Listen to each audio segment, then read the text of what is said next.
ఆవేదనతో చెప్తున్న అధ్యక్ష, నా సహచర శాసనసభ్యుడు పటాన్చెరు ఎమ్మెల్యే మహిపాల్ రెడ్డి గారి తమ్ముడు నా తమ్ముడు లాంటి వాడు.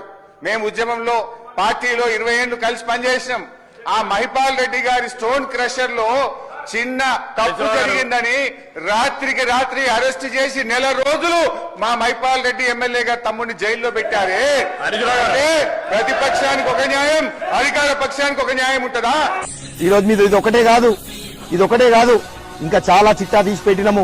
మీరు ఎన్ని వేల కోట్లకు సంబంధించినటువంటి భూములని, ఈ రోజు శివార్లలో ఉన్నటువంటి భూములని, ఈ రోజు బై నంబర్లు, పక్క నంబర్లు, సర్వే నంబర్లు, పట్టా నంబర్లు ఈ గవర్నమెంట్ జాగాలలో కబ్జా చేసినటువంటి ఈ రోజు శివార్లల్లో మరి బొల్లారం అమీన్పూర్ కావచ్చు, మరి ఐలాపూర్ అమీన్పూర్ కావచ్చు, మరి ఇలాంటి భూములన్నీ కూడా ఎన్ని మీరు ఈ రోజు మీరు అక్రమంగా ఈరోజు కాజేసిరో అంత చిట్టా అంతా ఉంది. ఒకటి అన్ని వెళ్తాయి.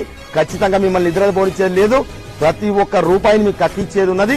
ఈ రోజు బంగారుగడ్డ లాంటి లేఅవుట్లు కావచ్చు, ఇక్కడ పోచారంలా మీ అందరికీ కూడా తెలుసు ఎంత పెద్ద దుర్మార్గులు అంటే వీళ్ళు 64, 65 సర్వే నంబర్, పట్ట సర్వే నంబర్ లేచి 62 సర్వే నంబర్ గవర్నమెంట్ జాగల 100 ఇల్లు కట్టిరు ఈరోజు. అంటే ₹1 కోటి ఇల్లు, దాదాపుగా 100 కోట్లు.